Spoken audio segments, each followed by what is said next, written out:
to these next few games when Drew Brees is out. Look, yesterday I had pumpkin pie. On Sunday, I had to have some humble pie. And so did everyone else on this show watching Taysom Hill, because he was much better than pretty much anyone expected, honestly. He wasn't Steve Young, yeah, but he wasn't Steve Old either. He looked like an NFL quarterback.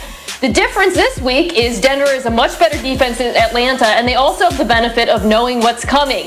If it's anything like last week's game plan, it's going to be a lot of play action to Michael Thomas. Now, Denver, again, without being surprised like Atlanta was, they might be more likely to stop that. So my question is going to be, is Sean Payton going to adjust the game plan? Will they benefit from surprise again? Because this is a huge game for New Orleans. Yeah, what's your counterpunch? When someone hits you in the mouth, what's going to be your next step? What are you going to do? And that's what we have to see from Taysom Hill. It was a very easy game plan last week against the Atlanta Falcons. The Atlanta Falcons were in limbo. They had no idea how Taysom Hill would be used. Shoot, neither did I. I wasn't ready for that. I had to eat that humble pie. I said myself, he looked extremely quarterbacking the New Orleans Saints. And so now, what's the step on defense to stop him? And when they do that, what does Sean Payton come up or devise in order to help Taysom Hill continue to succeed? And I'm excited to see that this week against who is a very good defensive mind in Vic Fangio. Yeah, you know, Marcus, coming into the season, a lot of people thought one of the reasons why the Saints would be a Super Bowl contender had to do with their defense. And then the defense didn't really look like we expected them to look, but things have gotten better of late. What's your thought on this Saints D and how that can even help Taysom? Yes, El, I know we like talking about the young, muscular lad from Brigham Young and Taysom Hill, but the real story here with the New Orleans Saints is the defense over the past few weeks. He's young. He's young, RC. We old. We have to accept it. You and I are old now. He's young. He was born in the 90s, okay? Listen, this is the thing. This is the thing, though. Like, we look at the New Orleans Saints, and we understand that Sean Payton is a guru, and he can matriculate and do things offensively and kind of cover up some of those weaknesses. This defense is becoming what Mina thought they would be, because I got to shout out and give a credit about this secondary, and then up front they're starting to get after the passer. Trey Hendricks is a part of he's league leading in sacks. We see Cam Jordan starting to come on because people can't focus on him. This defensive line is starting to control games. Y'all, look, for as much as we killed the Tampa Bay Buccaneers about that game, the Bucs only scored 3 points. That had a lot to do with that New Orleans Saints defense. And now you get into the point of the season where you look at the Saints offensively and say, okay, when they get Drew back, they can pretty much match everybody offensively. Now, if this defense keeps continuing to build and roll, we might be talking about the Saints being back in that Super Bowl conversation with the young, muscular lad from Brigham Young. Hey, listen, the only people who are old on this show, That boy ain't taking nobody to no Super Bowl. Wait, what? What, Ryan? Not him. I'm just saying he's going to be a part of it, RC. My bad.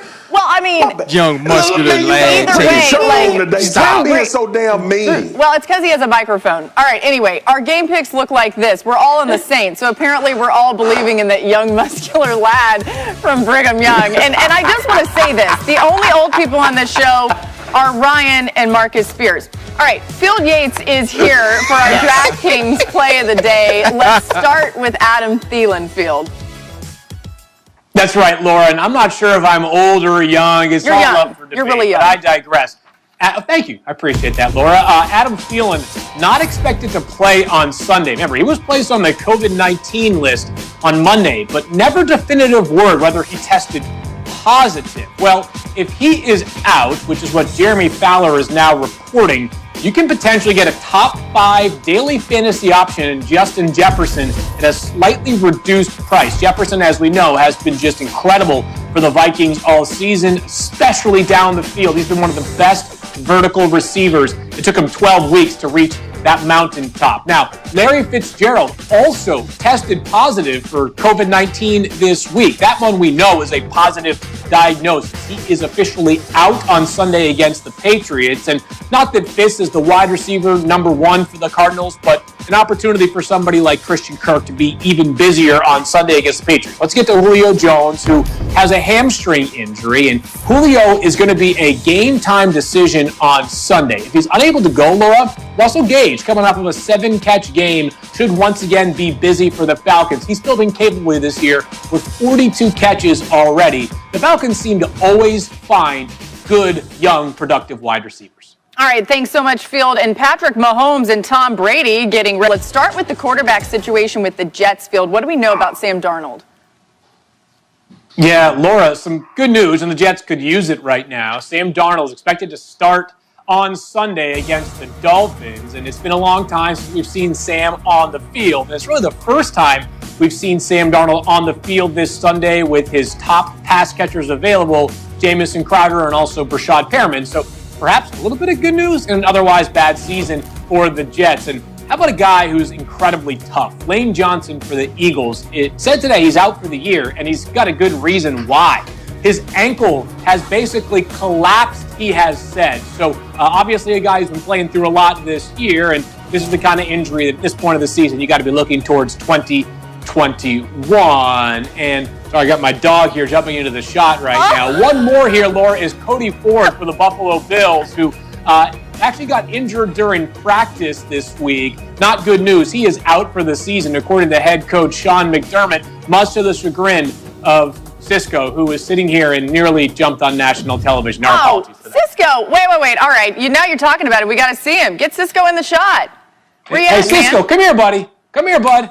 I think he's decided to make his way out of the shot. Now he's shamed. So I feel like this was his one moment to be great. Instead, he's back to being persuaded by having Bones upstairs with his grandmother. Listen, Field, if he comes back, if Cisco, your dog, comes back, you just let us know. We'll pop you right up on camera just so we can see Cisco. One thing I wanted to add in here, guys, the NFL has just released that, obviously we told you at the top of the show, the Ravens-Steelers game moved to Tuesday. That's at 8 p.m. on NBC. This also means that the Ravens-Cowboys